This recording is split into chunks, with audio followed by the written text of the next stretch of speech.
तो आप सभी साधकों को मेरा सादर प्रणाम। उम्मीद करता हूँ कि ईश्वर की कृपा से आप सभी स्वस्थ होंगे, आनंद में होंगे और मंगल में होंगे। परमपिता परमात्मा की कृपा ऐसे ही हम सब पर बनी रहे, ऐसी मैं ईश्वर से कामना करता हूँ, प्रार्थना करता हूँ। तो प्रिय बंधुओं, जैसे कि आपने टाइटल देखा वीडियो का, उसी से आप समझ गए होंगे, ये बिल्कुल सत्य है कि अब घर बैठे ही आप लकवे को ठीक कर सकते हैं, पैरालिसिस को ठीक कर सकते हैं। अब हम बात करें, वैसे विश्वास नहीं होता इस चीज़ पर, लेकिन आगे जब हम चर्चा करेंगे तो आप सब समझेंगे और खुद पर विश्वास करके इस बीमारी को हरा पाएंगे। बहुत आसान है, बहुत सरल है। तो आपके पास ही इस बीमारी का इलाज है और बहुत बेहतर इलाज है अन्य इलाजों से। कोई भी औषधि हम सेवन करते हैं, वो चाहे एलोपैथी मेडिसिन है, आयुर्वेदिक मेडिसिन है, होम्योपैथी मेडिसिन है, अन्य कोई भी औषधि आप ले रहे हैं, मैं कह रहा हूँ कि आप दवाई लें या ना लें, लेकिन अभी जो हम चर्चा करने जा रहे हैं, यदि ये कार्य आपने कर दिया तो निश्चित रूप से आप 100% आपका जो पैरालिसिस की प्रॉब्लम है, जो लकवे की प्रॉब्लम है, परमपिता परमात्मा की विशेष कृपा से आप उसको हरा पाएंगे, आप उससे जीत पाएंगे। अब काम बहुत मुश्किल नहीं है, बहुत आसान है, लेकिन कई बार बहुत सारे आसान काम भी व्यक्ति नहीं कर पाता है। तो लेकिन कोशिश करना कि आप लोग इस कार्य को करें और अपनी इस बीमारी को हरा पाएं। आपको या आपके परिवार में, आपके रिश्तेदारी में, आपके पड़ोस में कहीं पर भी ये प्रॉब्लम किसी को भी है, उसके पास ये वीडियो जरूर भेज दें, उसको बताएं, समझाएं कि आप ऐसा करेंगे तो निश्चित रूप से आपकी बीमारी ठीक हो जाएगी। तो चलिए हम चर्चा करते हैं कि किस प्रकार से हम घर बैठे बैठे लकवे को ठीक कर सकते हैं, लकवे से जीत सकते हैं। मैंने पिछली वीडियो मेरे ख्याल से करीब 1.5 साल पहले वीडियो डाली थी लकवे पर, तो काफ़ी कमेंट्स उस पर आते हैं। लेकिन उसमें मैंने एक चीज़ जो बोली थी कि वो चीज़ थी कि एट द स्पॉट जब लकवा लगता है तुरंत उस समय क्या इलाज किया जाए, वो उसके लिए थी। लेकिन अब जिसको लकवा नहीं है वो तो लकवे की वीडियो देखता ही नहीं है। देखते तो वे हैं जिनको लकवा लगा हुआ है, और वो उसी दिन तो कोई वीडियो देखता नहीं है।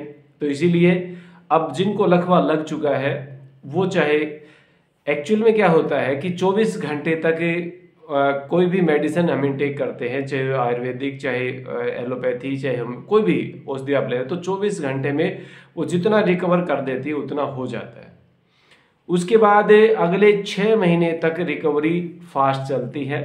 6 महीने के बाद में रिकवरी बहुत स्लो हो जाती है अगर दवाइयों से हम बात करें तो। दूसरी चीज़ हम बात करते हैं फिजियोथेरेपी की।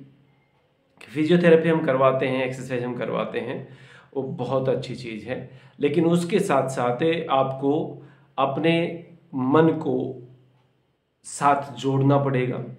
और पहली बात तो समझना पड़ेगा कि बीमारी है कहाँ, बीमारी है कहाँ पर। क्या बीमारी आपके हाथ में है, बीमारी आपके जीभ पर है, बीमारी आपके पैर पर है? इनमें से कहीं पर भी बीमारी नहीं है। आपके हाथ के मसल्स आपको वैसे ही दिखाई देंगे, आपके पैर के मसल्स आपको वैसे ही दिखाई देंगे, आपकी जीवा का मसल्स भी वैसे ही है। तो अब बीमारी है कहाँ? आप काम करना तो हाथ, पैर और जीभ ने छोड़ दिया है, तो बीमारी है कहाँ पर? तो बेसिकली अब तक आप लोगों को समझ में आ ही चुका होगा, यदि आप लकवे के रोगी हैं तो, कि बीमारी आपके मस्तिष्क में है, आपके दिमाग में है। अगर आपको लेफ्ट साइड में लकवा लगा हुआ है तो आपका राइट ब्रेन में आपको प्रॉब्लम है। अगर आपके राइट साइड में लकवा लगा हुआ है तो आपके लेफ्ट ब्रेन में प्रॉब्लम, क्योंकि ब्रेन हमेशा क्रॉस में काम करता है। अब प्रॉब्लम क्या होती है, देखिए लकवे के जो कारण होते हैं, बहुत सारे कारण इसमें हैं, और उसमें सबसे मुख्य जो कारण होता है वो हमारी परिवार की जो स्थितियां हैं, या आपके बिजनेस की, व्यवसाय की, नौकरी की, जहां पर आप काम करते हैं वहां की जो परिस्थितियां हैं वो आपके अनुकूल ना होना, ये सबसे मुख्य कारण होता है। तो यदि वो परिस्थिति आपके अनुकूल नहीं है तो आपका बीपी बढ़ेगा, आप हाइपर रहेंगे, आप हमेशा चिंताग्रस्त हो जाएंगे, चिंता में, टेंशन में रहेंगे, स्ट्रेस में रहेंगे, तनाव में रहेंगे, और आपका बीपी हाई होकर के कभी भी ब्रेन हेमरेज होकर के या ब्रेन में क्लॉट होकर के आपको लकवा लग सकता है। मैक्सिमम रीजन यही होते हैं। दूसरा, अन्य और किसी कारण से यदि आपके ब्रेन में क्लॉट आ गया, आपके मस्तिष्क की नस रुक गई, उससे भी पैरालिसिस हो जाता है, उससे भी लकवा लग जाता है। तो रीजन चाहे जो मर्जी हो, काम एक हुआ है कि आपके मस्तिष्क के कुछ हिस्से डैमेज हो गए, उन्होंने काम करना छोड़ दिया है। जहां से कमांड मिलती थी आपके हाथ और पैर को या आपकी जीवा को, अब वो हिस्सा काम नहीं कर रहा, वो नर्वस सिस्टम काम नहीं कर रहा। अब उसको ठीक कैसे करें? क्या वो एक्चुअल में औषधियों से ठीक हो जाएगा, दवाई से ठीक हो जाएगा? तो मेरा जवाब है ना, नहीं होगा। मैं आपको झूठा दिलासा नहीं दे सकता, दवाइयों से औषधियों से ठीक नहीं होगा। ये आपके हाथ में, आप उसको ठीक करेंगे और बहुत सरल है। आगे की वीडियो में अब वही चर्चा हम सारी की सारी करने जा रहे हैं कि किस प्रकार, ये तो हमने जान लिया कि भी क्या प्रॉब्लम है, अब वो ठीक कैसे हो उस पर हम लोग अब चर्चा करेंगे भी आपको क्या करना पड़ेगा उसके लिए। अब बेसिक चीज हमने समझ ली कि हमारे मस्तिष्क का कुछ हिस्से ने काम करना छोड़ दिया है। अभी मैं कई बार एक उदाहरण देता हूं। मान लीजिए आप 4 साथी हो या 4 सहेलियां हो, आप कहीं किसी कंपनी में जॉब करती हैं और आप चारों में से एक रोगी हो गया, एक बीमार हो गया या एक का एक्सीडेंट हो गया, कोई भी कारण हो गया, लेकिन वो काम नहीं कर पा रहा है आपका साथी, लेकिन उसकी सैलरी चाहिए आपको उसका घर चलाने के लिए। तो आप क्या करेंगे? आप कंपनी के मालिक से मिलेंगे कि जी उसका तो घर नहीं चलेगा, अगर उसको सैलरी नहीं मिली तो और नौकरी पे आ नहीं सकता।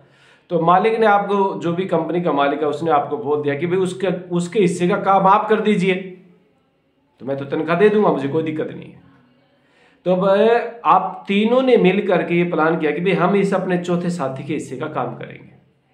लेकिन अब वो जो काम करता था वो काम आपको आता नहीं है, क्योंकि सबके आप अपने काम में निपुणता होती है। उसकी अलग काम में माने निपुणता थी, वो अपने अलग काम में निपुण था, आप अलग काम में हो, तो अब वो उसका काम आपको आता नहीं है। अब क्या करेंगे आप उसके काम को सीखना शुरू करेंगे और धीरे धीरे धीरे धीरे सीखते रहेंगे।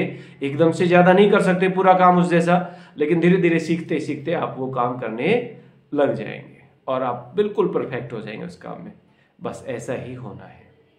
अगर मान लीजिए आपके राइट साइड में लकवा लगा है, तो आपका लेफ्ट ब्रेन जो है वहां पे क्लोट आकर के और वो कुछ हिस्से ने काम करना बंद कर दिया है। अब अगर हम परसेंटेज में बात करें तो मान लीजिए आपके 10% ब्रेन ने काम करना छोड़ दिया है, जो आपकी जीभ को, हाथ को या पैर को कमांड देता था कि भाई तू हिल, बता, काम कर, जो भी, तो अब वो काम नहीं कर रहा है। अब बाकी का जो 90% हिस्सा है आपका, अब वो उस 10% के काम को करना शुरू करेगा। लेकिन अब वो जो 10% काम करता था वो 90% को तो आता ही नहीं है वो काम।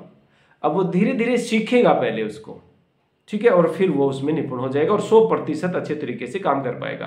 कहने का मतलब 100% आपके हाथ पैर जीभ उसी प्रकार से काम करने लगेंगे जैसे पहले करते थे। लेकिन अब इसको ट्रेंड करना पड़ेगा, आपको ट्रेनिंग देनी पड़ेगी इस 90% पोर्शन को कि ये उस 10% का काम कर पाए। अब इसको मेडिकल साइंस जो बोलती है, मॉडर्न मेडिकल साइंस जो इसको बोलती है, वो बोलती है न्यूरोप्लास्टिसिटी, कि भाई एक नए सिरे से, एक नए तरीके से वो सिस्टम जो है ना फिर से काम करने लग जाए, ये न्यूरोप्लास्टिसिटी। और ये आपके मस्तिष्क से बेहतर कोई नहीं कर सकता, आपसे बेहतर कोई नहीं करवा सकता। तो अब आपको ट्रेनिंग देनी पड़ेगी इस 90% पोर्शन को जो उस 10% का काम करेगा। अब ट्रेनिंग कैसे देनी पड़ेगी? मान लीजिए ये हाथ है आपका, ठीक है, और ये ऐसे, मतलब ऐसे ऐसे मुड़ा रहता है। लकवे के रोगी का हाथ जो है, मैं अगर आपको दिखाना चाहूँ तो वो इस प्रकार से मुड़ जाता है ना, ऐसे ऐसे ऐसे मोड़ करके रखता है लकवे का रोगी जो है ना हाथ को, ऐसे ऐसे उंगलियां भी मुड़ी रहती हैं ऐसे ही ना। तो अगर इसको आपको सीधा करना है तो अब आपको ट्रेनिंग देनी पड़ेगी ऊपर मस्तिष्क को। मान लीजिए आपकी उंगलियां अभी यहां से खुल नहीं रही हैं, तो आप खुले ना खुले फर्क नहीं पड़ता। अब फिजियोथेरेपिस्ट आएगा, क्या करेगा? आपकी उंगलियों को ऐसे करेगा, एक्सरसाइज करवाएगा। आजकल वो मशीनें भी आ गई, वो लगा देते हैं ऐसे ग्लव्स पहना करके, ऐसे वो हिलाती रहती हैं। तो वहां पर क्या हो रहा है कि उससे उंगलियां तो हिल रही हैं, लेकिन आपका मस्तिष्क तो कोई भी काम कर नहीं रहा है। आपका मस्तिष्क काम नहीं कर रहा है, आपकी केवल उंगलियां, मसल्स तो एक्टिव हो रही हैं, लेकिन ब्रेन की जो माने कार्यशैली है वो नहीं हो रही है, वो वहीं पर स्टॉप है। सिर्फ मूवमेंट हाथों में हो रही है, लेकिन बीमारी तो ब्रेन में है। अब 1 घंटा फिजियोथेरेपिस्ट आपसे एक्सरसाइज करवा रहा है, उससे ज्यादा फायदा मिलेगा अगर आप 2 मिनट, केवल 2 मिनट आंखें बंद करें और अपने ब्रेन में अपनी उंगलियों को हिला करके देखें, हिला करके देखें। बहुत ज़्यादा नहीं हिलती, थोड़ी थोड़ी हिलती है, इतना है, इतना हिलती है, थोड़ी हिलती है, तो इतना ही हिलाएं बस, जितनी हिले, लेकिन यहां से ताकत लगाएं, आपके मस्तिष्क से ताकत लगाएं उसको हिलाने के लिए। पूरी कोशिश करें, नहीं हिले कोई फर्क नहीं पड़ता, आज नहीं हिलेगी, कल नहीं हिलेगी, 2 दिन नहीं हिलेगी, चौथे दिन ये हिलेगी और पूरी खुलेगी भी, पूरी पकड़ भी मजबूत बनाएगी, सारे काम करेगी, क्योंकि आप ट्रेनिंग दे रहे हो अपने मस्तिष्क को और वहां से काम शुरू हो गया है। ठीक है, तो ये ट्रेनिंग जो है पूरी प्रॉपर इसमें काम करने लगेगी उंगलियों पर। तो आज के लिए बस इतना ही, क्योंकि वीडियो बहुत लंबी हो जाएगी, फिर हम अगली वीडियो में इससे आगे हम लोग चर्चा करते हैं। तो आपसे एक बार फिर से निवेदन कर रहा हूं कि जिस किसी भी भाई बहन को लकवा लग गया है, पैरालिसिस का कोई पेशेंट आपके आस पड़ोस में, तो उसको ये वीडियो जरूर भेजें, क्योंकि इसका इलाज केवल आपके पास है, किसी और के पास इलाज नहीं है। तो यहां तक हमने चर्चा की, इससे आगे हम अगली वीडियो में चर्चा करेंगे। अगले मतलब कल ही आपको वो वीडियो मिल जाएगी। आप सबको सादर प्रणाम, धन्यवाद धन्यवाद धन्यवाद।